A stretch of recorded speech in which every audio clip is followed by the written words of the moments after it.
let's talk about when a narcissist will actually leave you. I know you're like over here hoping, right? But, or maybe you're like worried. I don't know. But when will they actually leave you? So, well, let's talk about why they're actually in relationship with you in the first place, because that's the whole point of it. They attach themselves to you not because you have so little value, even though they're devaluing you the whole entire time. They really attach themselves to you because you have so much value.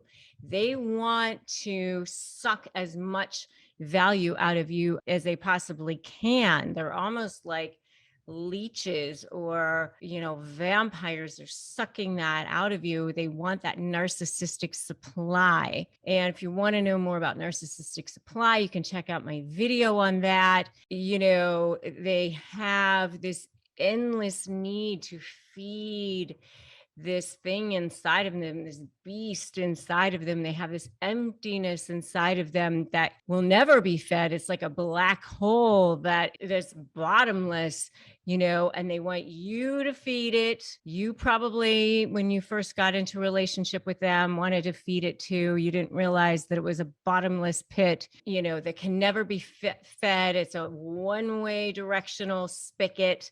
It will never be two ways. And they somehow always figure out a way to get that spigot going this direction and never the other direction.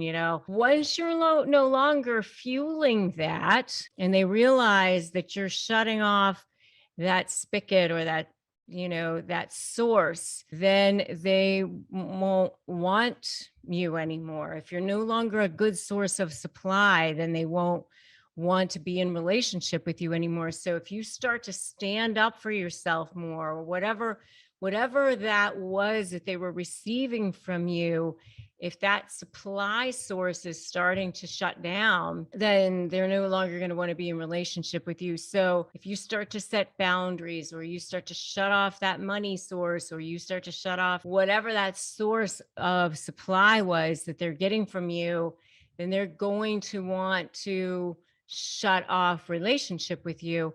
And let me tell you, your value to them is in direct relationship with, like, the ratio is indirect. It's directly related to how much value they're getting from you. I mean, it's a very sort of transactional relationship, but it's almost like, I don't know, mathematically, like they get like 1,000 out of you, you're going to get like a little teeny little thing. In other words, as long as they're getting supply, as long as they're getting something, then they'll come back. But if they're not getting anything, then they will not be in relationship with you. And once that supply source, if they don't feel like they're getting what they want, then they're gone, and they're gone with nothing, no feeling whatsoever. I mean, and whatever it was that you gave them, there'll be no sense whatsoever of thanking, acknowledgement, feeling of gratitude, nothing. There will be no remorse, no apology, no sense of empathy for whatever it was that you gave them. It will be discard, gone, whatever. I just want to go through some of the signs that you might start to see that they may be starting to be done, so that you can start to see some of that. But, they might start to feel distant from you. You might start to see some sense that they're just always in a bad mood with you.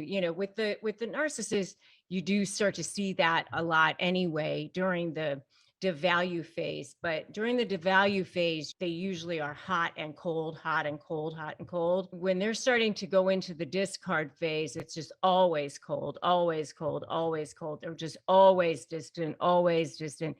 You start to see that they never care what you think. They're just always gone. They're just always taking advantage, always using you. They're not in any sort of, caring at all or worried. Usually if you start to pull back from them at all, like, where they start to feel like maybe you're going to maybe step back, then they start to pull in again and love bomb you and future fake you and do what they need to do to pull you, rein you back in, you don't see that anymore. They don't really care. Or they might start accusing you of doing the things that they're doing. If they're cheating on you or they're doing things, they might start to accuse you of that, so that they're sort of preempting those things, so that when the time comes that they are, getting out of the relationship, they want to be ahead of that.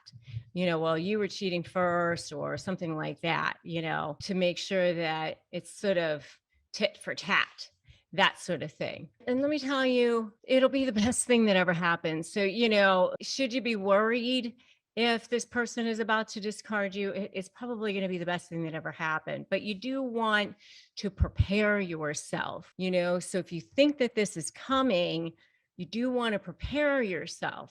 You do want to make sure that you have your documentation in check. You do want to make sure you have everything that you need lined up financially. You do want to make sure that you have a stash of cash. You do want to make sure that you have a place to go, a place to live. If this is a divorce situation, if it's a business situation, a business partnership, make sure that you have a succession plan in place. You do want to stay 2 steps ahead of them if you see that this is coming, and get a plan in place. Okay. If you do think that it's a divorce situation, make sure you watch my video, Before You Divorce a Narcissist. Watch this. If you are dealing with this and you're managing this, I have a whole video series on self-care to deal with narcissists. Definitely check that out. And, the best thing you can do for yourself is just move on. And I want you to just put that in the comments, just move on, because that is the best thing that you can definitely do for yourself. It is time right now to understand the 3 surprising reasons that narcissists will actually give up. Understand that we can have new beginnings and new futures. First reason that a narcissist will give up is the quest for authentic connection. They actually do want to have authentic connection. They don't know how to do it, but they actually do want that. We all want that, don't we? They may seem invincible in their pursuit of power and admiration, but beneath their self-centered facade lies that deep shame that they have.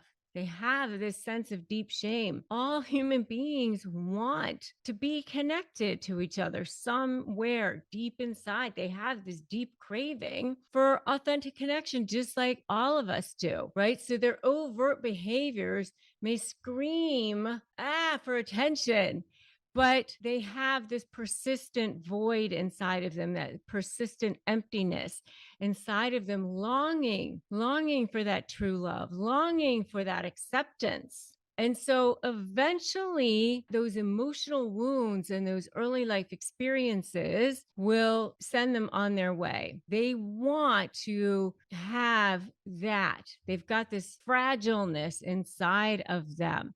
So, for example, despite their grandiose demeanor, some find themselves isolated and misunderstood, and they jump from one superficial relationship to another, seeking validation, seeking admiration, only to find themselves again feeling unfulfilled, feeling empty. That's one example. Another example is when faced with unconditional love, when faced with that genuine care of a partner or a friend, a narcissist might experience that profound internal conflict. And on one hand, they crave that connection, but on another hand, their defenses push them away. It's that trauma that, trauma speaks for us a lot of times. Our trauma gets in the way because our trauma fears that vulnerability. Our trauma fears that rejection. So that's number 1. Number 2 is confronting the mask, confronting that mask. By the way, I have a whole video on what happens with a covert narcissist when that mask falls off. And I definitely recommend that you check out that video, what happens when that mask comes flying off of their face. Attention to all of you who have ever felt trapped by a narcissist. Are you struggling in a relationship with a narcissist and feeling powerless or paranoid and not sure what to do? It is time to take back control and flip the script on their game.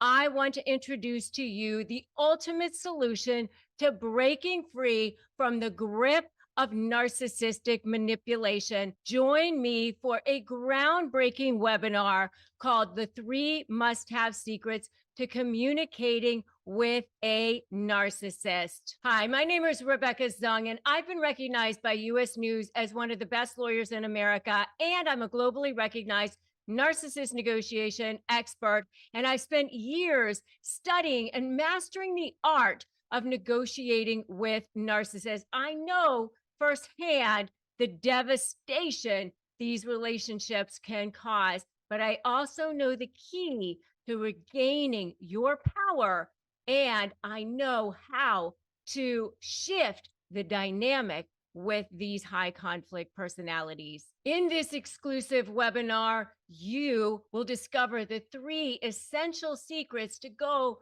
from feeling paralyzed and feeling like a victim to becoming victorious. This isn't just theory. These are proven techniques that I have used to help literally thousands of people go from feeling powerless to feeling victorious and actually breaking free from the grip of narcissistic control. Hi, my name is Heather, and I have never felt so compelled to give a review as I do now for attorney Rebecca Zung. The strength I had gained and the confidence that I had gained from Rebecca actually allowed me to get a different self-worth and presence in myself. And due to that, I was actually able to pick myself up within, made tremendous difference. And, she has literally changed the situation for me and mostly given me a sense of presence, strength, self-confidence, and well-being that I'm just so grateful for her. Hi, I'm Dr. Joe Vitale. I know Rebecca Zung. She interviewed me, but I'm also aware of all of her products. What she's doing is saving people who are going through the dark night of the soul. This can be the turning point for you. Don't let that narcissist have that grip on your life any longer. It's time to rewrite your history and take charge of your future and unlock that power within you. Sign up now for 3 must-have secrets to communicating with narcissists and embark on a transformational journey toward your freedom, toward your empowerment. Break free from the grasp of that narcissist and create the life that you deserve. Join me, attorney Rebecca Zung, narcissist negotiation expert, and let's rewrite your narrative together. Register now at slay.rebeccazung.com, and let's take the first step toward your life of victory. We often encounter the narcissist carefully crafted mask which shields their fragile ego from the world. What happens when that mask is beginning to crack, that fragile ego is, struggling. They struggle with that. It becomes overwhelming for them. They have to look at their insecurities at that point. Remember, that mask is their shield, and it protects that vulnerable core that's deep down inside of them. Underneath there is that fear of rejection. They're maintaining this facade, and that takes a tremendous amount of energy. That's why they need this constant validation, and it's extremely exhausting. And so, at some point they just go, you know what? It's too much. It just takes too much time. It takes too much energy. I might as well just go on to the next source of supply at this point, because it's easier to just get somebody else who's not going to see what's going on over here. So that's another reason that they might just go ahead and give up. Let me just go find somebody else who is not going to see what's going on under here, and I'll just go to somebody who will just look at the facade. Some narcissists might experience moments of self-doubt when they encounter people that they genuinely respect and admire. And in those rare instances, they might drop their guard and allow their true selves to surface momentarily. And by the way, I have a whole video on this is the only way to get a narcissist respect. Definitely recommend that video as well. So, and by the way, if you are dealing with a narcissist, it takes so much energy out of you. They suck the life out of you. I highly recommend that you make sure that you get the support and help that you need. Join my free private Facebook group if you haven't already, which is Narcissist Negotiators with Rebecca Zung.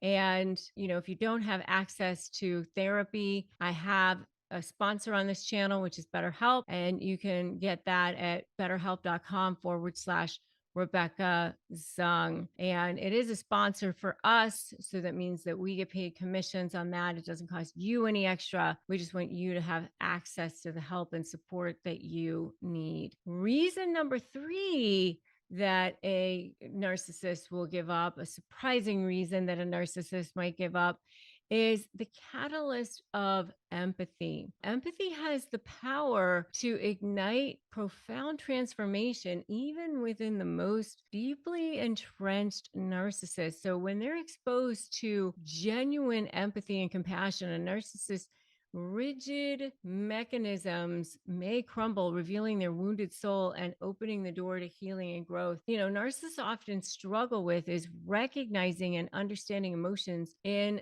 themselves and others. And genuine empathy can often serve as a mirror, reflecting their suppressed pain and emotional needs, ultimately paving a way for positive change. Now, I don't recommend this during negotiations, because, if you try to do this during negotiations, they're still just going to see you as the enemy. During negotiations, you have to have a certain boundary, because you're either for them or against them. And if you're against them, then you're definitely public enemy number 1. So, you have to use kind of what I call ethically manipulating the manipulator. So you got to fluff or favor, vomit later, but you can do it in a certain way, knowing that you're doing it to get what you want. That's what I kind of say. Sometimes it works where you kind of maybe decoy them, letting them think that you're wanting certain things, but that's not actually what you want. Throw them off the scent of what you actually want, because if they think you want a certain thing, then they're going to definitely want to make sure that you don't get that thing. But, you can maybe do it in that sort of way, because they're not necessarily self-aware, but don't allow them to trigger you. Don't allow them to trigger you. Understanding that that is what you're dealing with when you're dealing with a narcissist, and show them, maybe some kind of empathy, but don't allow them to trigger you. Make sure that you don't allow them to trigger you, and have a certain boundary, making sure that you always keep your boundaries in place and keep your own self-healing paramount when you're dealing with this. Keep your own self-healing paramount and first and foremost. I have a whole video on dealing with a narcissist, and I definitely recommend that you check out that video as well. Have you ever met somebody, they started off to be the most charming, charismatic person you've ever met in your life, then they turned out to be your worst nightmare, and then when you go to negotiate with them, they're a living hell? Well, I developed something called the Slave Method of Negotiating with Narcissists, and it has helped tens of thousands of people in more than 150 countries win, go from feeling drained and defeated to getting the outcomes they want. And the reason why it works is because I spent more than 20 years studying narcissism as a trial attorney, and now I'm here to help you win too, and also take your suffering and turn it into your superpower.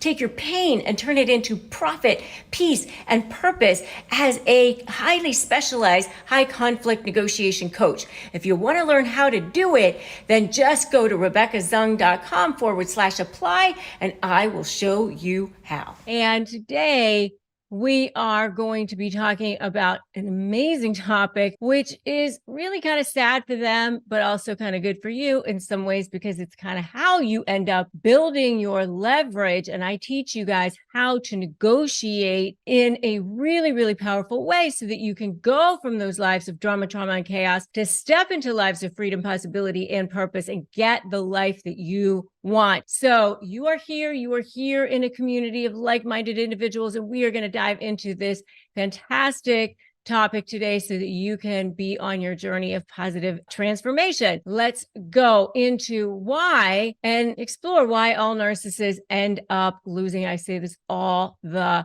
time. They do. They seem like winners. You guys think that they're, oh my God, they always win. They always win. They always get away with everything. It seems like it happens for a while. It does seem that way for a while, but they don't always get away with everything. I'm going to tell you that life ends up catching up to them in a number of ways. You've got to use this as part of your strategy for success. They do end up finding themselves caught in the web of their own creation. It's their own doing. And when you're creating that strategy, leverage, anticipating, and focus on you, you've got to think about this. You got to think about how this is going to play into your long game, because they don't end up playing the long game, and it ends up being their Achilles heel. One of the reasons is that they just don't have empathy, and they end up, not forming true connections. They end up not forming true relationships. That ends up being part of their downfall. People end up seeing them for who they are eventually. Trust erodes. People start seeing that. You'll see that too. They end up overplaying their hands. They think that they are God after a while, and they end up making mistakes in emails that they write, in text messages that they write, in things that they say. And those, my dear ones, are the things that you are going to be journaling, things that you are going to be taking account of, you're going to write down, that you are going to save, and you are going to make sure that you are going to take account of. And in my Slay program, I teach you exactly how to take note of all of that, and it becomes perfect leverage for you. Strategy, leverage, anticipate, focus on you. How you can get started with that: download my free Crush My Negotiation Prep worksheet at winmynegotiation.com. Make sure you opt into that and get that for free. It's a free 15-page worksheet. It's a great place for you to get started. So the next thing is that they're driven by emotions. They're so run by their emotions. They're so easily slighted. They're so easily triggered by everything. They write you these super long emails or super long texts or whatever, and then you can use that. You give them enough rope to hang themselves, they absolutely will. If you just respond in a way that is very much taking the high road, never explain, justify, or overshare. Just the facts. I always say, just the facts, ma'am, just the facts. Remain calm. Don't allow yourself to be triggered. They go fishing. I always say they'll go fishing. Go fishing. They reel you in like bait. They get a hook in your mouth. When you allow that to happen, now you're down into it with them. Don't allow that to happen. Then they give you something that you're giving them, that supply source that they're looking for. You remain calm, but when they are driven by emotions, they give you that leverage that you will eventually be able to use against them in negotiations. Remember, using that diamond level supply, which is how they look to the world, so that you can get rid of that coal level supply, which is jerking you around, threatening a source of supply that's more important for them to keep than the supply that they get from jerking you around. And if that sounds amazing, give me a yeah in the comments. Go yeah in the comments. I want you guys to be able to be free, have freedom, and so that you can have the lives that you want. The next thing is that they don't play the long game. They're only thinking about that short-term hit on how can they get you. And so you don't want to play that game. You want to play the long game. Think about where it is that you want to go. Don't think about how you're going to get veered off, veered off, veered off. Think about where it is that you want to go. Keep your eye on that ball. Don't get like, who's that old movie? What is the squirrel? Don't get squirreled, Think about where it is you want to go. Have your strategy. Every time something happens, go, is this going to get me closer to where it is that I want to go? No, if it's not, then nope. But they get caught up in that game, You don't take that bait, but they do. The next thing is that they take unnecessary risks. They take these ridiculous, unnecessary risks, and they do that not just for themselves, but for others too. They will take themselves down to take other people down with it. I saw this in my divorce practice. They would torch their own business just to torch the other side. It's just so stupid. But this is the kinds of things that they do because they don't think rationally. They don't think reasonably. So that goes back to how you have to set up your leverage. And if you're dealing with a narcissist and you need additional support, make sure you join my free private Facebook group, Narcissist Negotiators with Rebecca Zung, to get that additional support that you need. And if you need access to therapy, make sure that you go to betterhelp.com/Rebecca Zung to find a good therapist. We receive commissions on that. It doesn't cost you any extra. It's a sponsor for us. We just want you to have access to help and support and resources that you can trust. The next thing is that they take, and they never give back. Not just from you, but from all the relationships that they're in. And eventually people see their true colors. That's another way that they end up losing.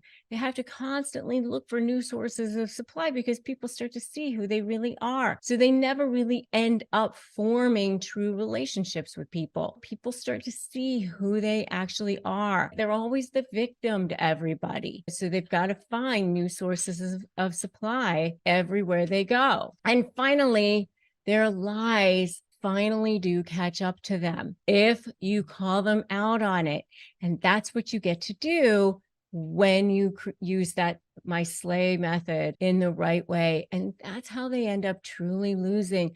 And, they really end up losing because they don't have that true connection with people. They don't have those authentic relationships in the same way that you do. That true people who really know themselves really understand that, their counterfeit power, it's constantly a lie that they're running. They're so run by their trauma and everything else. It's just such a horrible existence to live by all the time. But that is not your problem. It is not your responsibility. And no, they can't change.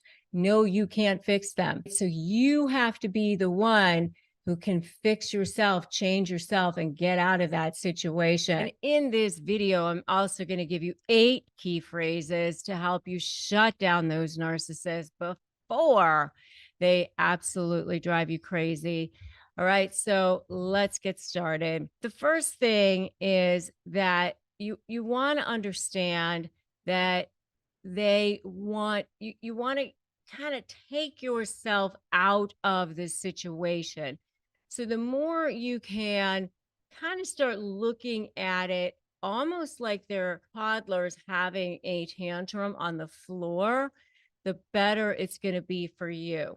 Because what they're trying to do is drag you into that quicksand with them, drag you into that mud with them. And there's a number of reasons that they do that. One is that they get something called narcissistic supply by dragging you into that mud with them. And that feeds them, that feeds their ego, it feeds their inner empty self by doing that. It's kind of like I call it their food, their lifeblood, their oxygen. And that's what they need. It's that inner emptiness that they feel. And by doing that, you're kind of feeding that. And that's why you end up feeling so empty yourself. They call them energy vampires for a reason. And that's part of the reason, because you end up feeling like you're being sucked dry. I remember when I was dealing with a business partner who was a narcissist, before I even knew anything about narcissism, I used to think, my God, it's like a leech. I just feel like I'm being leached.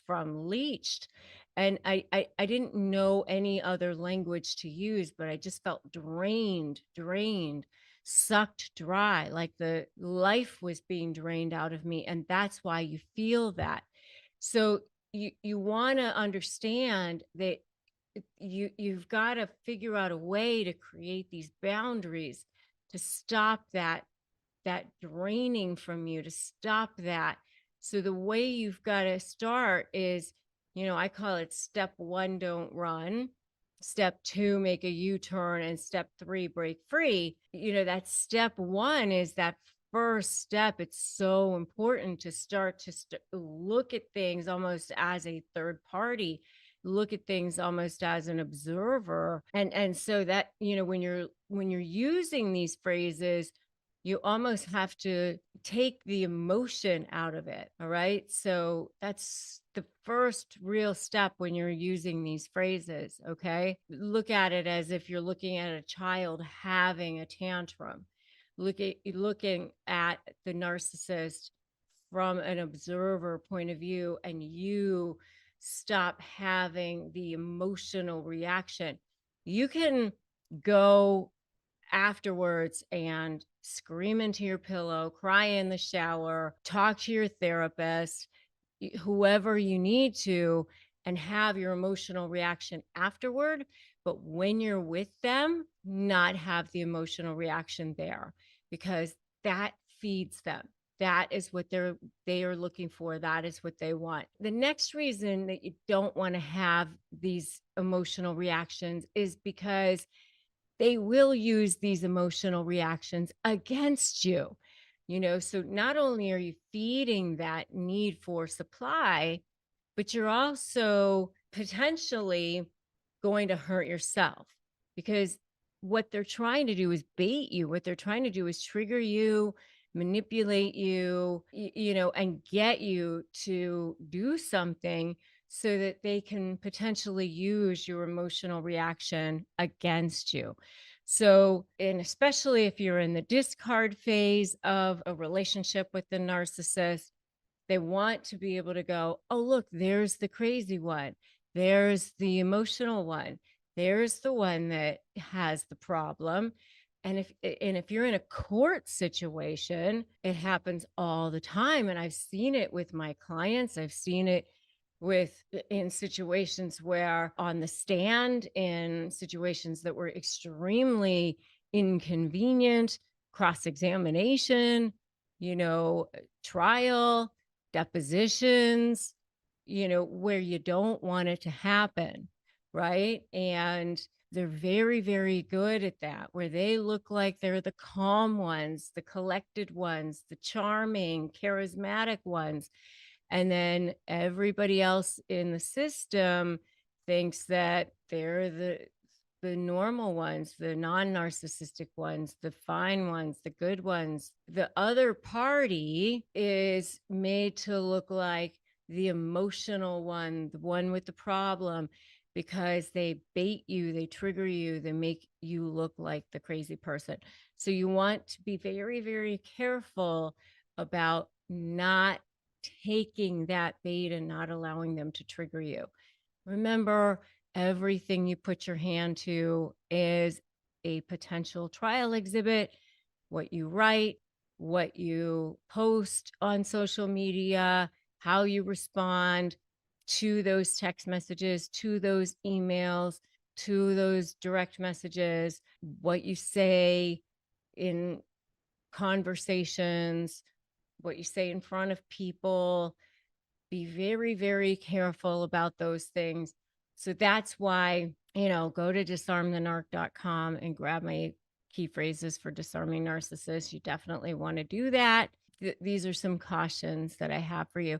And then the third reason why you want to be very careful about how you are responding and talking to a narcissist is because every single time you get baited.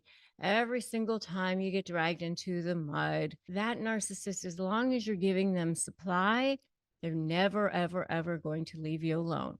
They're never going to be gone because they're still getting that food. They're still getting that lifeblood. They're still getting that oxygen.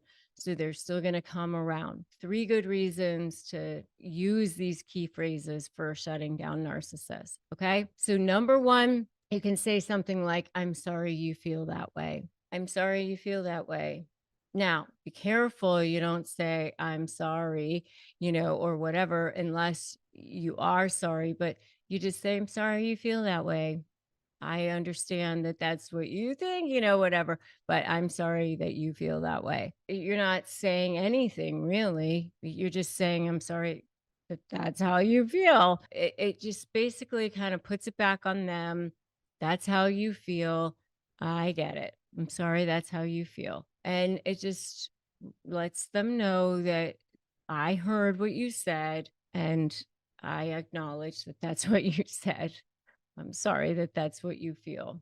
Okay. That's number 1. Number 2 is I have no control over the way you feel.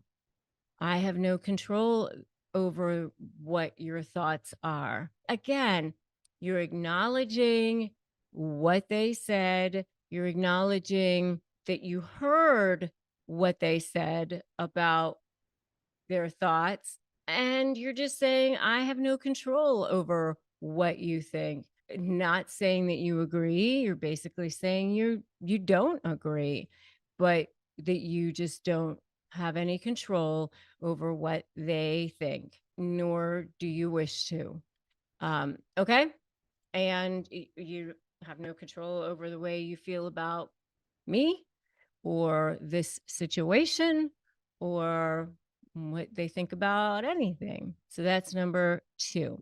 Number 3 is your anger is not my responsibility. You can also say your triggers are not my responsibility because a lot of times they are trying to say that they're angry at you, or they might say, you trigger me, you make me angry, all of those things. Their anger about things that you do, or if you trigger them, it's not your responsibility. They have to be responsible for that. Just like if you are triggered about something, it's your responsibility to manage your anger, to manage your triggers, right? Each of us have to manage our own triggers, our own traumas, our own anger.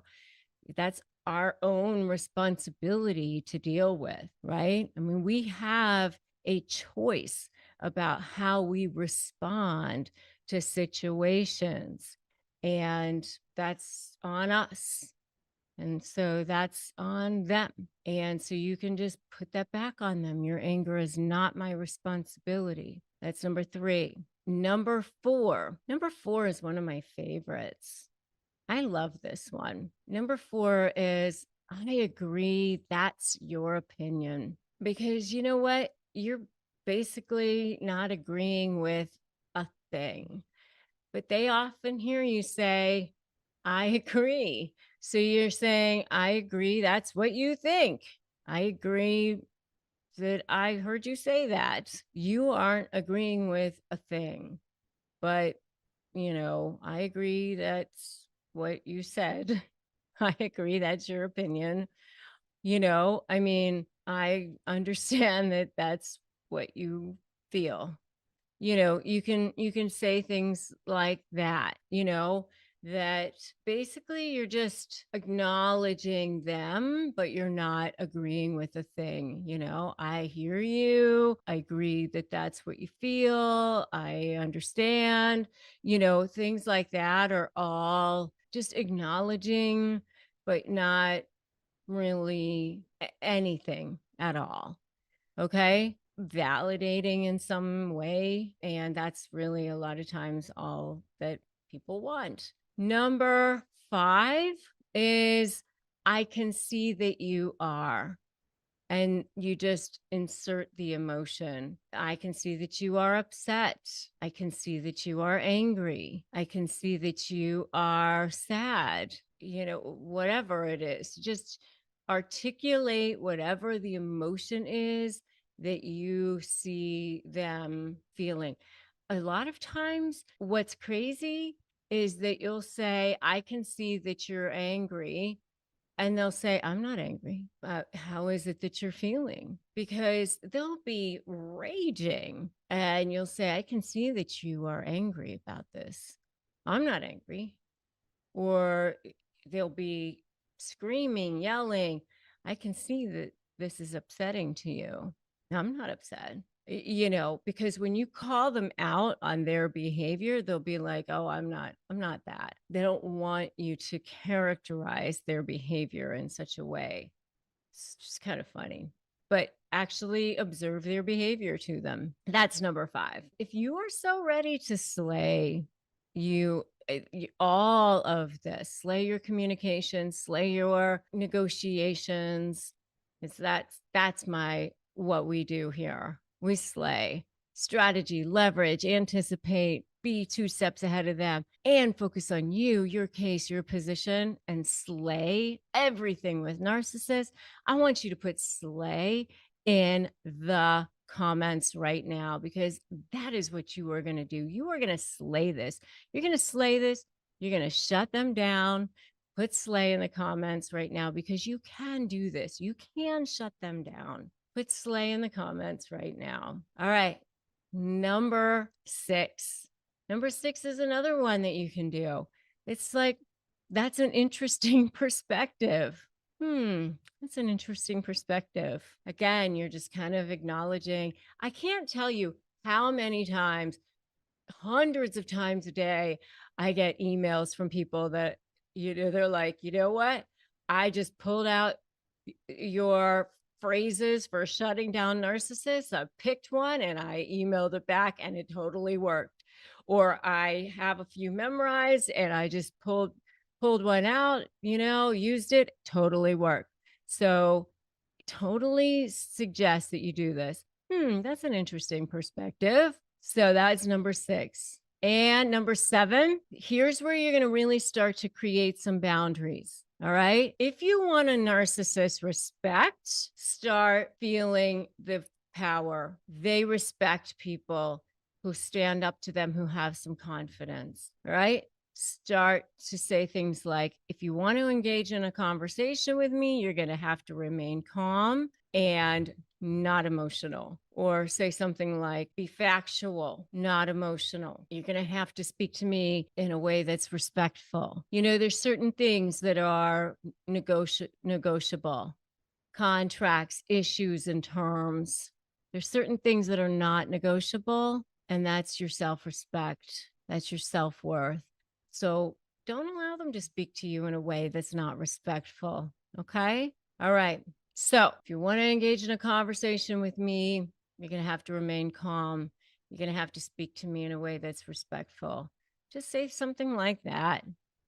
Totally okay. And it's totally okay for you to go, okay, well, you know what? If you can't, then this conversation is over. Period. And finally, the last one, if they say something that's just absolutely nuclear, not okay, you can just say, I'm choosing not to respond to that. And that's okay too. You know what? I'm choosing not to respond to that. Don't defend yourself. Okay. When you defend yourself, you are giving credence to the other side. You're giving credence to their position. You make yourself look weaker. Never explain, justify, or overshare. This show is sponsored by BetterHelp. Investing in your mental health can feel like a big decision, but your peace of mind is just as essential as your physical well-being. Life brings challenges, from the anxiety of stress to navigating high conflict relationships, and you really shouldn't have to face them alone. Traditional in-person therapy can cost anywhere from $100 to $250 per session, but with BetterHelp, you could save up to 50% per session on average. For a flat weekly fee, you get consistent quality care care right from wherever you are. With over 30,000 licensed therapists and over 5 million people that have been helped worldwide, BetterHelp makes it easy to find support that fits your life, and you can switch therapists anytime. Therapy isn't just for moments of crisis, it's for building boundaries, learning tools, and becoming the most empowered version of yourself. Your well-being is so worth it. Visit betterhelp.com/negotiate to get 10% off your first month.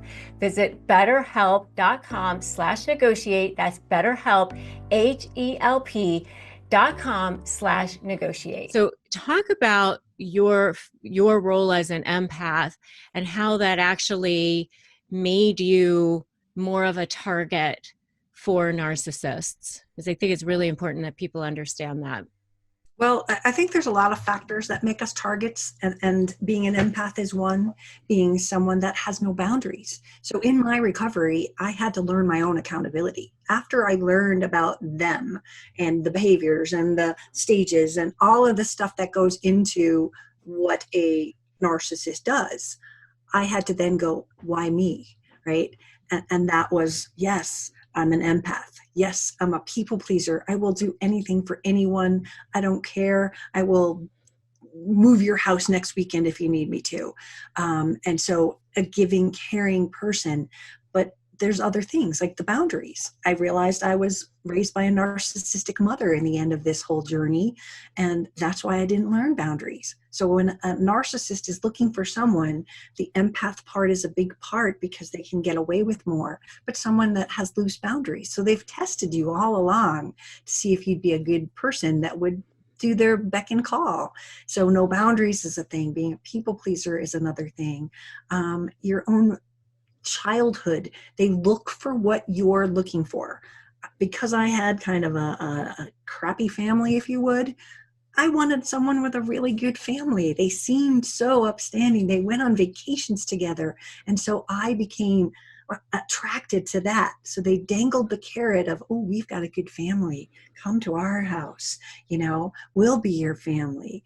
And so they're looking for whatever you're looking for. Your vulnerabilities have to be explored. And I have a course that is how to change the story and how to learn what your vulnerabilities are so that you don't give that information to the next person in your life. Okay, we'll make sure to drop a link to that course in our notes as well, so that people can find that if they want that. But I think that's so true, and I have seen that too. And the other thing is that I've noticed, because one of the covert narcissists in my life is a family member. And I went to dinner with one of my dearest friends who's a licensed clinical psychologist and a PhD and brilliant, And I was saying that my husband was feeling guilty about, putting up boundaries. And my friend said that guilt was actually instilled by this person, that his sense of what's right and what's wrong is actually from that person. And so, he feels bad about putting up boundaries because that's what this person wanted him to feel.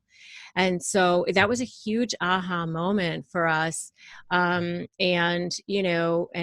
through his own work and whatever, he's decided to have more boundaries with this person. And it's been better for both of us in the long run. But it's, you feel guilty, but remember that a lot of what you're feeling is what they've conditioned you to feel. Mm-hmm. Exactly.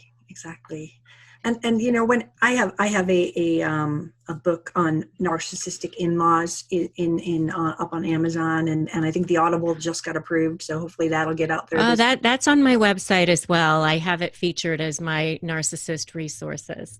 Good, yay! But it's if you have a narcissistic parent. So, and I'll use the example of my husband having a narcissistic parent.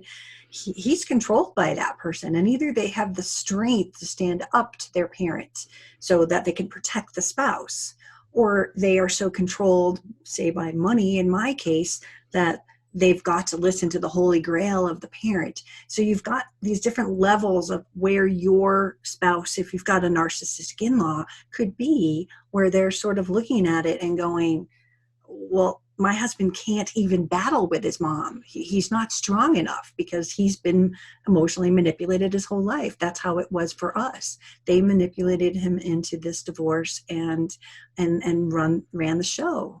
And so for me, that was such an important part out there, because people think, oh God, what am I going to do about this narcissistic in-law? And I'm using my case as an example, but it comes down to your spouse being able to stand up to them, right? If your spouse can't stand up to them, then you're in big trouble. And so when we decide to marry, we have to look at the whole family with a different lens these days. Yeah, I mean, I think a lot of times you don't even realize the person is a narcissist, especially if they're a covert narcissist, because they're so good at hiding. Like, the rest of the world thinks this person is wonderful. And you know, they purposely put themselves in positions where everyone thinks they're wonderful. I mean, they're oftentimes clergy or doctors, or, you know, in places, doctors, yeah, politicians, where they only show their bad side to their target. No one else sees it. And even with their target, you know, they're constantly gaslighting. Well, I thought we had that conversation. You agreed to that. And it's something completely different than what you agreed to. Or, you know, I agree. I told you that I would, you know, take care of the bills. And, you know, somebody's saying, I thought you were going to put the money in the bank account. I told you I would take care of it. And 3 days later, you're like, the money's still not in the bank account. Well, I told you I would take care of it. I meant I would take care of the bills. Well, you know, and they're constantly changing it. Well, then they haven't even paid the bills yet. I mean, and so I'm kind of getting a little bit into tricks people play in divorce. And I know you're writing a book on that. And I wanted to give you an opportunity to talk about that also. So I don't want to steal your thunder on that. So talk about that a little bit. Sure. So I am writing a book. We're hoping it'll be out by June. It is called You Can't Make This Shit Up. Then there's a whole subtitle about narcissists and how to be a survivor through it. But I've actually sourced not only hundreds of tricks that people from my website submitted, from my Facebook group and from my support groups that I run have submitted and gone, this is what they've done, and taken that same trick and going, well, here's how you could have helped yourself on that. They turned off all the electricity in your house because it was in their name. As soon as they move out, put it in your name, protect yourself, you know, things. There are things that we can do to protect some of these things. But the idea is that they have been planning this in their mind for a very long time. So even before a mention of divorce has happened, they're usually hiding money. They're usually, you know, controlling the accounts, and they started the smear campaigns. They are trying to isolate you by slowly dripping conversations to your friends. And, you know, there's a few that are really common, like she's an alcoholic, she's a bipolar person, you know, him, her, whatever it is, but they've been slipping that to your friends for a long time with concern, not in you know, and oh gosh, Tracy had so many drinks at the party last week. She's doing that so much more often. I'm really worried about her. That's just a planting of a seed before anything happens. Now, when they decide to have the divorce, all of a sudden you're a full-blown alcoholic. And look, I've got proof. Didn't I not tell you about that 3 months ago? So a lot of it has been seeded before the whole event happens. But, you know, I've had people with fake filing where they've gotten legal papers from their husband and, oh my God, he just filed for divorce on me. And it was a fake document. And the game and the trick with that was to simply convince her that they could use the same lawyer. You don't need your own lawyer. But look, I've already filed. So, you know, why file? I did it. We're good. Yeah, that's a huge one. And I can tell you, as a lawyer, the lawyers can't represent both of you. They can only represent one of you. Oh, see, and that's part of the game. At least they try it, right? They throw it out there to take you off from getting a lawyer. hold back hold back the money so that you aren't able to hire the lawyer. So many people get stuck in that rut. And I know a lot of people end up having to take it out of, say, a 401k to be able to start the divorce process. And when you've got no assets and you're stuck, that's how they control you. They think, oh, I've got her money, she can't do it.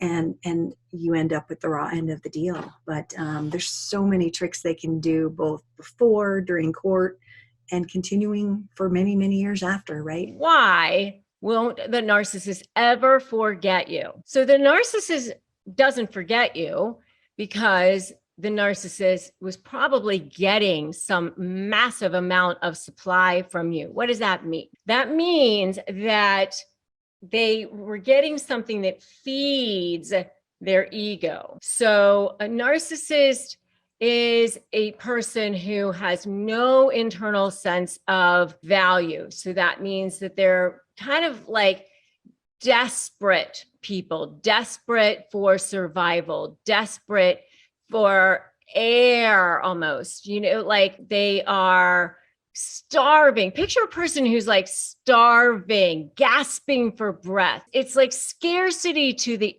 utmost extreme. They have no inner sense of value. So it's like they have this black hole inside of them all the time. And so they're trying to feed this inner beast all the time. And so because of that, they can't feel you. They can't feel anything about you. And they want you to fill this black hole, and you might want to fill it too. And so you're over there trying to fill this thing, but they can't receive. And so you're left feeling depleted, and they're still starving. And it's like that all the time, but yet they can't be fixed. And so it's this horrible, horrible cycle of viciousness. But you were probably giving them something like the short-term fix. And you probably were giving them some really, really good source of this supply, this narcissistic supply. And if you were giving them a really good source of narcissistic supply and then walked away from them, then they are having a hard time forgetting about that. So that's probably one thing. And that fuel, that narcissistic supply fuel, is like their food, their lifeblood, their oxygen. And if you walked away from them, they aren't going to easily forget about that. All right, so that's number one. Number two, if you were a main source of supply, even if they, by the way, cut you off and then decided they wanted you back, and then you said no, that's kind of the same thing. Like they went back and kind of hoovered you, like, oh, I decided I want you back now. And then you said no, then that's the same thing, especially if you were a main source of supply. Like you were giving them something really good, like adulation or, good sex or money or power, a sense of power. Those are all really, really good main sources of supply for them. And so they go back and they try to get that back, then they're going to have a hard time forgetting about you. Believe me, they will remember everything about you, every detail, every little thing. And they're going to try to find ways to get you messages, even if you are ignoring their messages, you're ignoring the direct messages or whatever, they will put a link about you in their Instagram bio, or they will create a Spotify playlist that's like a message to you about your relationship. They'll figure out a way to let you know that they are thinking about you. So those are ways that they'll let you know that they haven't forgotten you. And they will use, number three, the information that they have about you to manipulate you and control you. So they might say things like, how is your family? Or how's your mom? I heard that your mom is sick. Or I heard that your brother is graduating. Or I heard something about your dog or something like that. They'll let you know that they're still watching you, or that they heard from a friend about something about you, or they'll tell a friend to get a message to you, or they might even send something to you, just to let you know that they're still around, that they are still thinking of you, that they're still in the air, just to manipulate you or control you. Or they might even drop a little message to let you know, oh, I was sick or something like that. Or, oh, sorry, that wasn't meant for you. That was meant for somebody else. I'm fine. I'm fine.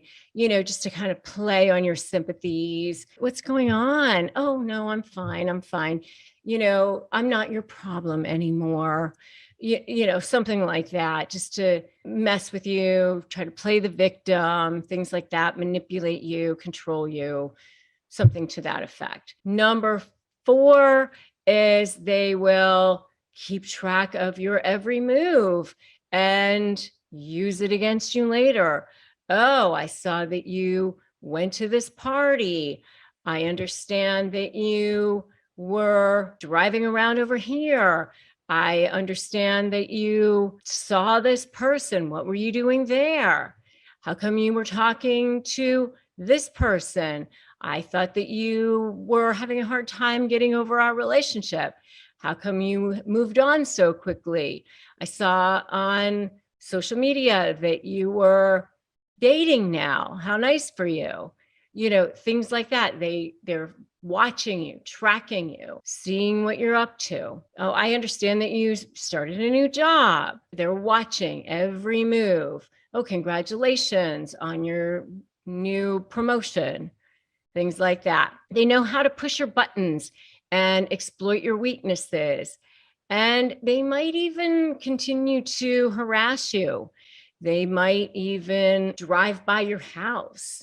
They might continue to stalk you. I know I've seen narcissists who would sign up for magazine subscriptions for people. All of a sudden magazines would start showing up at their house that they knew that they hadn't signed up for, even explicit ones, or bouquets of things, or things would show up at their house. Sometimes it could border on stalking, by the way. So I would definitely check out my video called This is What Emotional Abuse Looks Like. If you do think that you are a victim of domestic violence, I will make sure that we have a link to that below here as well. And I do have videos on what it means to go gray rock and 10 tactics that narcissists use to train you to comply. I would definitely check out all of those things. Definitely go gray rock for sure. And I want you to put that in the comments, gray rock, because the more you continue to give them supply, the more they will continue to come around. Just go gray rock, which means, you're like a gray rock, not giving them supply. That is what I want to tell you. The more you can cut off supply to them, the more they will stop coming around, the less you will see of them. Because as long as they are getting supply from you, they will keep coming around. It's really that easy. They are literally that simple as far as being that much of a single-minded cellular beings. So just go gray rock, put that in the comments right now to remind yourself that that's what you need to do, because if they are not getting any supply from you, then they will have to go get it from somewhere else. That is what they feed on. That is their food. That is their fuel. That is their lifeblood. That is their oxygen. So if they're not going to get it from you, then that is how they will end up forgetting you. And if they haven't forgotten you, it is because somehow they're still getting some kind of supply from you. If you're a renter, you have to hear this. We rack up points on groceries, travel, practically everything else. But rent, until recently, that was just money out the door, but not anymore. With Built, paying rent finally pays off. There's no cost to join, and just by paying rent, you unlock flexible points that can be transferred to your favorite hotels, airlines, a future rent payment, your next Lyft ride, and more. When you pay rent through Built, you unlock two powerful benefits. First, you earn industry's most valuable points on rent every month, no matter where you live or who your landlord is. Your rent now works for you. Second, you gain access to your exclusive neighborhood benefits in your city. Built's neighborhood benefits are things like extra points on dining out, complimentary post-workout shakes, free mats or towels at your favorite fitness studios, and unique workout experiences that only Built members can access. And when you're ready to travel, Built points can be converted to your favorite miles and hotel points around the world, meaning your rent can literally take you places. So if you're not earning points on rent, my question is, what are you waiting for? Start paying rent through Built and take advantage of your neighborhood benefits by going to joinbuilt.com/negotiate. That's joinbilt.com/negotiate. Make sure to use our URL so that they know we sent you. Joinbuilt.com/negotiate to sign up for Built today. So let's talk about, why does a narcissist need to destroy you to leave you?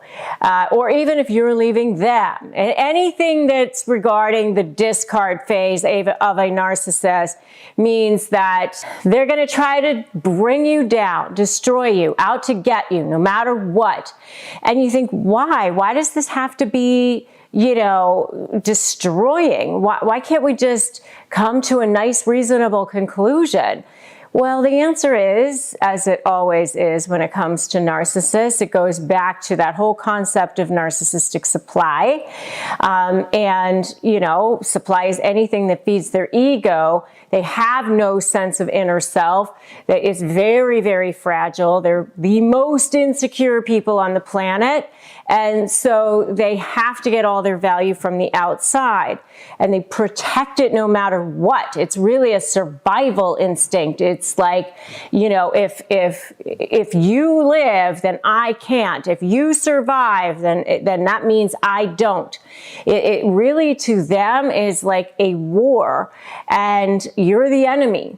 I've had to deal with a couple of narcissists myself in my own life, and one of them was a covert narcissist, or actually they were both covert narcissists, but in one of them, I, had a situation where I was like, I'm hoping to really have a peaceful resolution to the end of this relationship. It was a situation where it wasn't working for me in a kind of a business setting, and I wanted to have a peaceful resolution, and this other person just couldn't do that. They couldn't do that. And why can't they do that? Because they just feel like if you are happy in your new life or anything like that, then, that's the end of the world for them. So what happens is, in the discard phase of a relationship, and if you want to know more about the discard phase of a narcissistic relationship, check out my video on narcissistic discarding and what happens there at the end of the relationship. But in that phase, that's when you start to see the birth of the smear campaign.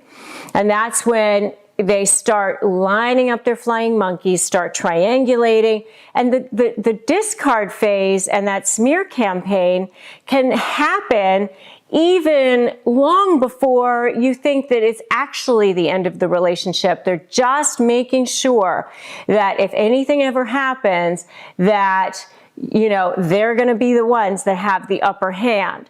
So, when it comes time for that to happen, that's when you'll start to see them talking to other people. They might start slipping in little things about, this person is difficult, or, that they're a victim of you in some way. They haven't been treated well by you in some way. I was actually just having a conversation with somebody yesterday who I'm going to be interviewing, coming up for my podcast and for this show. And he was talking about how crazy it is that, it's normally the empath, and you're normally the one who's doing everything for the relationship. You're carrying the relationship. You're basically, 90% of the work and all of that, no matter whether it's a personal relationship or a business relationship, it's never equitable. You're always the one doing most of everything and hoping that the other person will eventually appreciate you, will eventually realize how much you're doing and how much you're putting into it. And you're constantly walking on eggshells, and you're constantly being gaslit and, passive aggressive techniques, being thrown at you, and your brain is like, scrambled eggs or something. And yet then they turn around and start going to third parties and saying how awful you are and how, much you've, taken advantage of them, and basically all the things that they're doing to you, they go and tell everybody that you're doing to them. And a lot of times, especially if they're a covert narcissist, they're really good at playing the victim, and everybody thinks they're so kind and generous and nice because that's how they are to every single person in the world other than the people that are closest to them. And so it's really, really surprising for those of us who are empaths that this is what's going on, and you're always kind of like a step behind because you don't realize that this is going on. So what happens in a litigation setting is, you empath are over here going, well, let me try to figure out a way to nicely come to a resolution of this case or of this relationship in some way. Let me figure out what we can do. And this is what happens with a lot of us. I hear a lot of you saying to me, I just want this, or I'll just take this small amount. I don't want everything. I'm not going for this part. I don't care about the money. I just want my kids. Or I don't care about, all of this these other assets. All I want is this, or whatever. And, by doing that, what you're just making smaller what it is that you're going to tell them that you want. And whatever that is, they're going to chip away at that, even if it's the smallest little thing, because it's not about that settlement for them. What it's about for them is making you miserable, continuing to control you, continuing to manipulate you, continuing to intimidate you. All of those things give them narcissistic supply. And that's why when you're dealing with them in a negotiation setting, in a case, whether it's in a business litigation or a divorce litigation or probate litigation or whatever kind of case you're dealing with, sometimes it goes on for years. I have a private Facebook group. It's called Narcissist Negotiators with Rebecca Zung, which you are very welcome to join. And we'll make sure that we drop a link to that as well. I did a survey in that group, and it was overwhelming, the response that, I think over 86% of you responded that your cases lasted at least 18 months. Many of you, I think it was 40-something%, said that the cases lasted more than 3 years. And a huge percentage of you said that the cases were very, very expensive. Many times over $100,000 in fees. So, for those of you out there who are saying, all I need is a good lawyer, that is not the case. Because yes, you do need a good lawyer, but you also need to understand the mind of a narcissist. And that is that they're out to destroy you because they want to get you before you get them. They want to make sure that they're right on top of the fact that you're the one that looks bad and they're the one that looks good, because they need to preserve their face. They need to preserve their their standing in the community, or how they look, their reputation, all of that. And so in order for them, in their minds, to preserve all of that, it can't be equal walking away. You can't just both look good walking away. You have to look bad. You have to look like the loser to them. That's the only way they feel that they can survive, that they can preserve that narcissistic supply that they so desperately need. And if you are so ready to be free of this crazy toxic stew that narcissists are doing to you, and especially trying to destroy you, I want to see a "this ends now" in the comments. Okay, and so the last reason why narcissists feel like they have to destroy you is because, again, it goes back to this narcissistic supply idea, and that is that they feel like if you're not going to be supplied to them, then they don't want you to be supplied to anyone. And so, you know, it's you got to go down. You've got to go down in every single way for every single reason. And so that's why when you are negotiating with a narcissist, it's really important to have incredible strategy, super strong leverage, you know, anticipate what the narcissist is going to do and focus on you in your case. So this is part 3 of a 3-part series on the relationship with a narcissist and the phases of a relationship with a narcissist. So the 3 phases of a relationship with a narcissist are the love bombing phase, and you're going to want to go check out that video. And then the devalue phase. Today, we're going to be talking about the discard phase. And the discard phase is where you're kind of ending this relationship with a narcissist. And it could be that you're ending it or they're ending it. So just remember that the 3 phases of a narcissistic relationship don't happen in linear format. And it's not a timeline. It's not like, okay, now we're in the love bomb phase, oh, done, now we're in the discard phase, oop, or now we're in the devalue phase, oop, done, now we're in the discard phase. They kind of are all happening at the same time, and you can be, you know, being discarded while you're being devalued, and love bombed while you're being devalued, and on like that. And so it's really important to understand that, yes, they basically happen in linear fashion. You always start with the love bomb, you always end with the discard, but in between there, they're kind of all mixed together, and it's kind of a Venn diagram that overlaps with each other. So they start off with the love bombing, this overwhelming, I'm perfect for you, and whatever they need to do to get you into their layer of control. It's all about control, because narcissists inside have no sense of inner value. They have to derive all of their value from the external. And as I've said in many of my videos, they're like that hollow chocolate Easter bunny. They have no sense of internal value. They have no empathy, no care for other people. They really just have one thing that they want all the time, and that is narcissistic supply. And they need an endless amount of supply. You're basically feeding a beast, feeding a black hole. It never ends, never ends, never ends.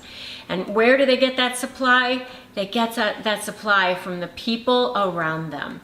So they literally are sucking supply from people. And that's why sometimes they're called energy vampires, or sometimes they're called parasites or leeches, because they literally leave their supply source feeling completely drained. They're draining the life out of you. They're like vampires that are sucking blood from you, sucking the life force out of you. And how do they do that? Through this narcissistic supply. They need an endless amount of supply. So the whole reason they love bomb you in the first place, the whole reason you were even targeted in the first place, is for their oxygen source, which is really that supply. So they've love bombed you, they've devalued you, all to get control over you. It's all about getting that control over you. And now you're into the discard phase. And the discard phase can be you deciding you don't want to be with this person anymore, or it may be that they don't want to have a relationship with you anymore. But regardless of how it takes place, it's going to be your fault. And they have to make it look like your fault because they want to look good to the rest of the world.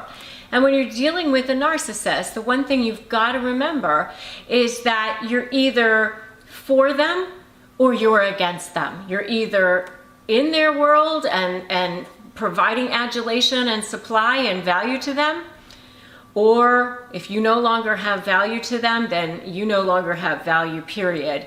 In fact, you become a liability. And so now you're the enemy. You become public enemy number one. And so they're going to go after you with all guns blazing to make sure that the world knows that it was your fault, your problem, you're the one that's bad. And sometimes they can be setting up this discard phase even before the actual end of your relationship.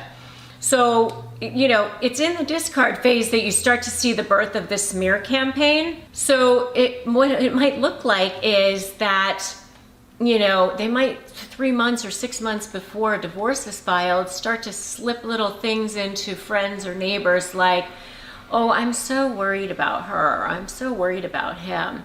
You know, they're just drinking so much more than they used to. I'm really concerned. You know, and they'll couch it like that so that when the divorce is actually filed or the breakup actually takes place, they can go back and go, well, I told you that this was happening. You know, so it's very, very insidious. It's very toxic and very stealth. Very under the radar. They're super good at being master manipulators.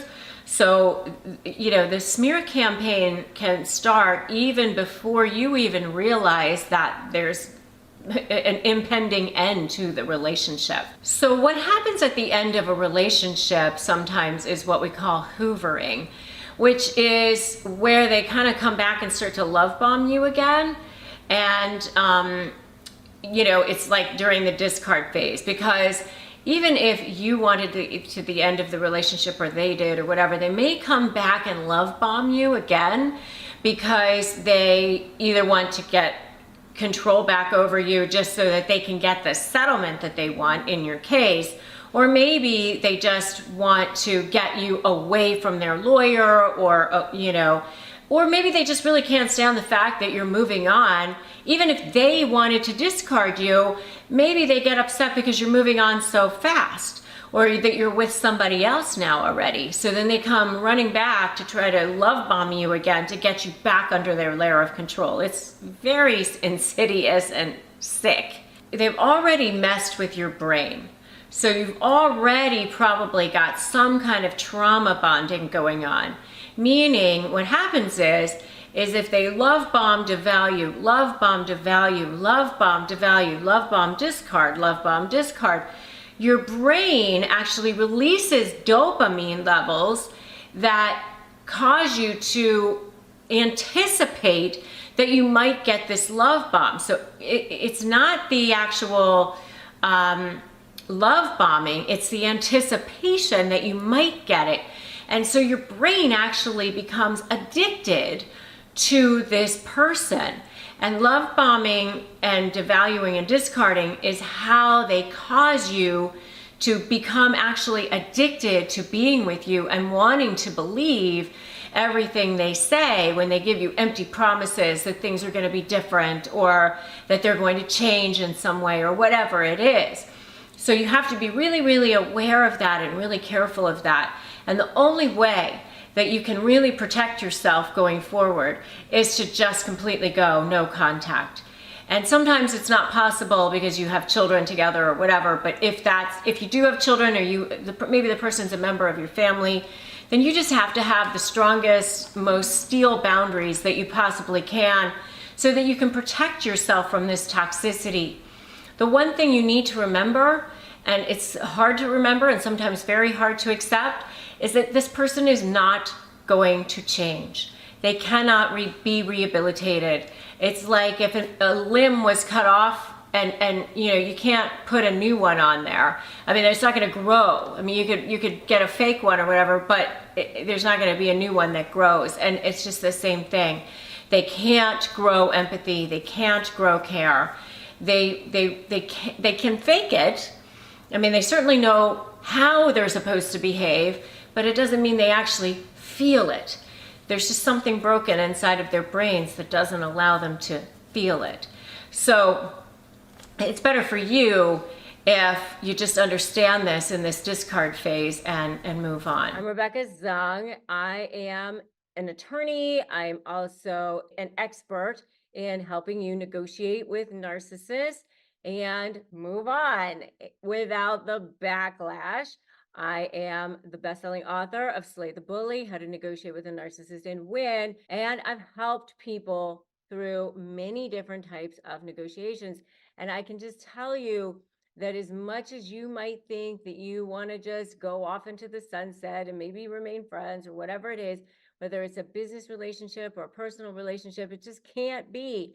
I know I've been there myself in a personal setting, in a business setting. It's not possible because they see things in black and white. You're either for them or against them. And if you're against them, you become public enemy number one. Unfortunately, there's just something that happens with their limbic system, that emotional center of their brain. The switch gets flipped and that cortex part of their brain shuts down. And now you're dealing with this emotional person who's like either in rage or whatever it is. And when that happens, now you're dealing with that. Now you're dealing with somebody who's not rational, not reasonable, and they will literally self-sabotage. It's called narcissistic blindness. And now you're dealing with this person who is going to shut down everything, and they will go after you. They will even burn themselves down to take you down. And so you can't negotiate with or communicate with a narcissist in the same way that you can a rational or reasonable person. And that's why, as a lawyer, it's very frustrating to me to see how judges or other people in the judicial system often, oh, you guys just need to go work it out. Well, you can't just work it out when you're dealing with a full-blown narcissist or somebody who has a personality disorder, because it's not going to happen. If you're new here, welcome to the channel. I'm glad you're here because this is a safe space. This is a good space for you. So make sure you subscribe, hit that notification bell. I don't want you to miss any tips on having to deal with high conflict people, high conflict situations. And this is a crucial topic on how narcissists always end relationships. Narcissists fight dirty. If this were a physical fight, they'd be pulling hair, groin stuff, whatever it is, biting the ear. So how do you recognize that? How do you protect yourself from that? I mean, number one is the discard. And that's what I've been kind of talking about. They're going to block you on social media. They're going to change their phone number. They're going to smear you to everybody. They're going to file false pleadings. If there's a court case, they're going to maybe ghost you or stalk you. Whatever they need to do to hurt you as much as possible. That's what they're going to do. So the next one I kind of went into is that smear campaign, which is that the lies. They start spreading the lies because they want to kind of control the narrative. They want to make sure that everybody is getting their side of the story before you start your side of the story. They want to make sure that they become the victim, and they want to destroy your reputation. You're the crazy one. You were the one that was the manipulative one. You were the one that was abusive, or you were the one that was controlling, or whatever it is. Whatever they were, that's what you now are going to become. Okay. And they were the ones that really tried to make the relationship work. They did everything.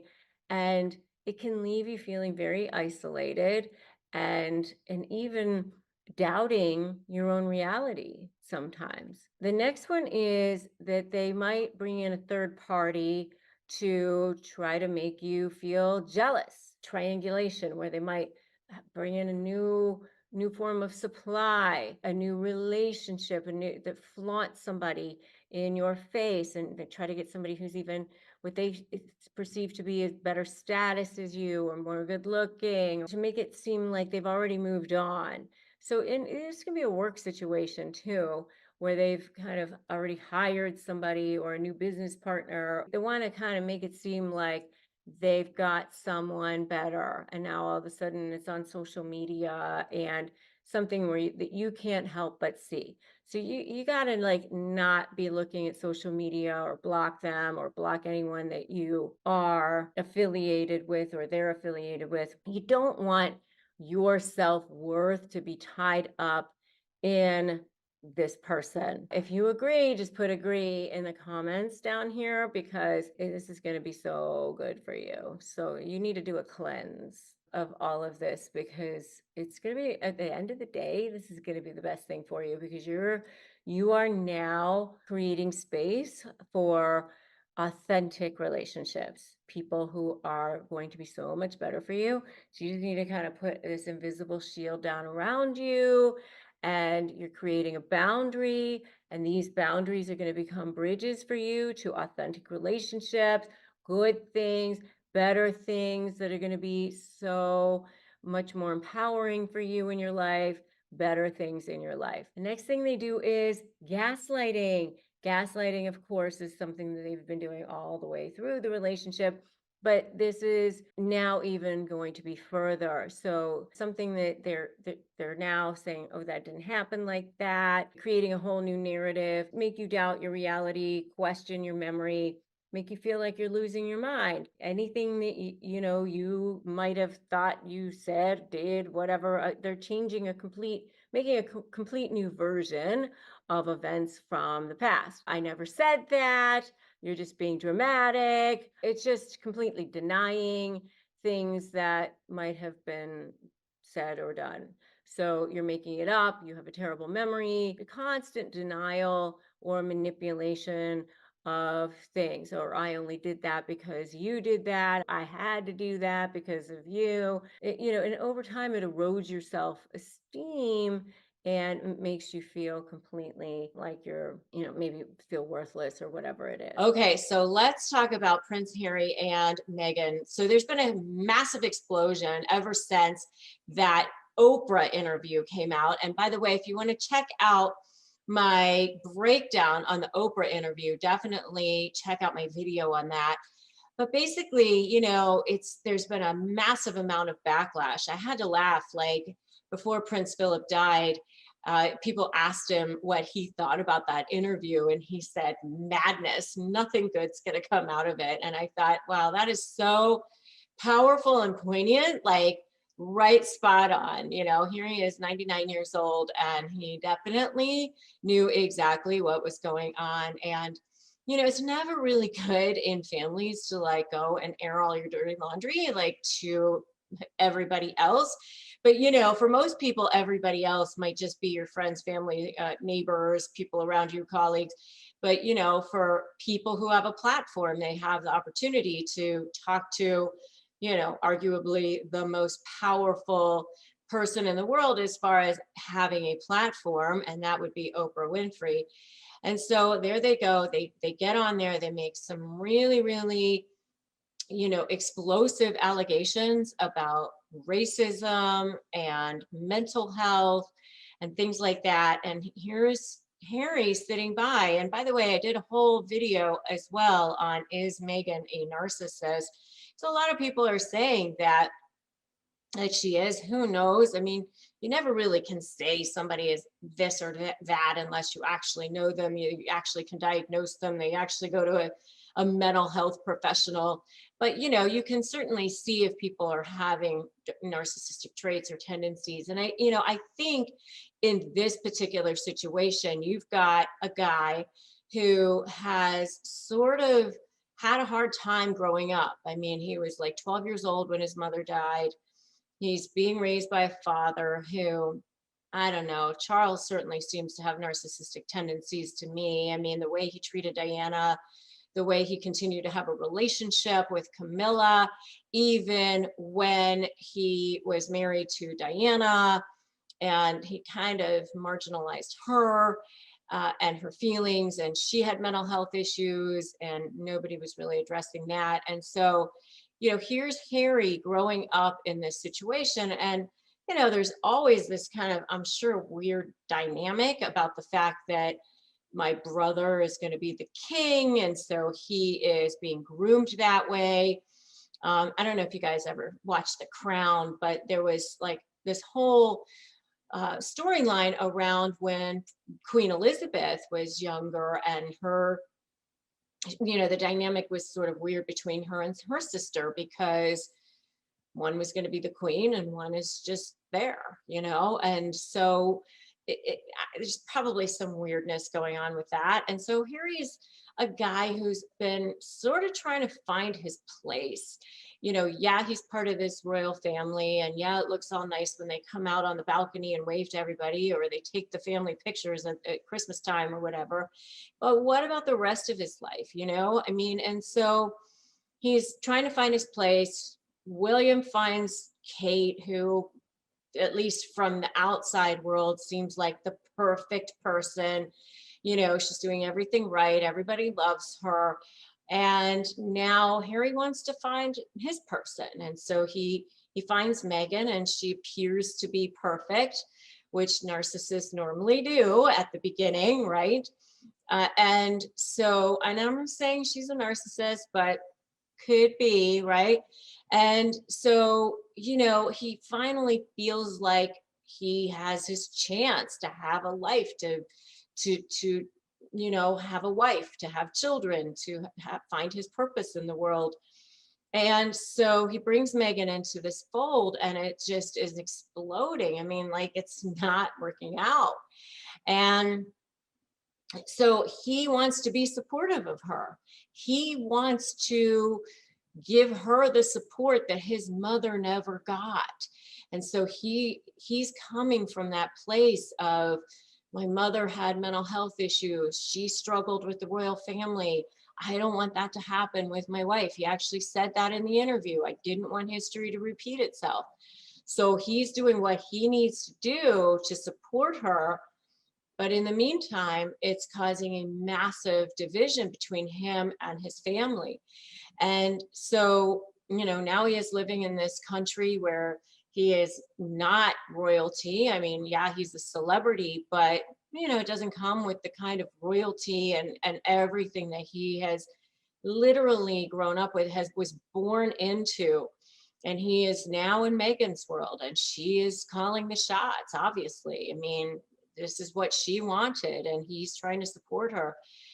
But as far as whether or not he will actually leave her, I mean, it's so complicated now, because he not only has one child with her, they're about to have their second child. And with two children in the mix, do you go back to England? How does a custody plan work with that? She's certainly not going to move back there. She felt like she was persecuted by the royal family, persecuted by the press. I mean, with Prince Andrew and Fergie, they were able to actually live in the same house for a long time. They co-parented, they did their thing. Whereas in this situation, it don't seem like an easy end. And these kids are babies, he's got a long way to go. So, but if she is a narcissist, it will eventually start to steal his soul. It will eventually start to suck the life out of him. All of you guys out there who have dealt with narcissists on a regular basis, you know that to be true. They are energy vampires. And you end up feeling like you have no life in you. It literally, sucks at your soul. I've been there, not in a romantic relationship, but in other relationships, and it's horrible. And so, I don't know that he will be able, if she is a narcissist, to stay in that relationship long term. But if he does, then, it may not be so great for him. I mean, maybe it's fine. But if he does end up leaving her, he's probably going to be stuck in California with, because he's going to want to be you know, seeing his children, and there would be a custody plan and all that sort of thing. And who knows if they even have a prenuptial agreement. I'm sure they probably do. But anyway, my guess is that he won't leave her anytime soon. But I want to know what you guys think. Do you think that he will leave her, or do you think that he won't? Put that in the comments below. He will or he won't. And I want to see what you guys think about this.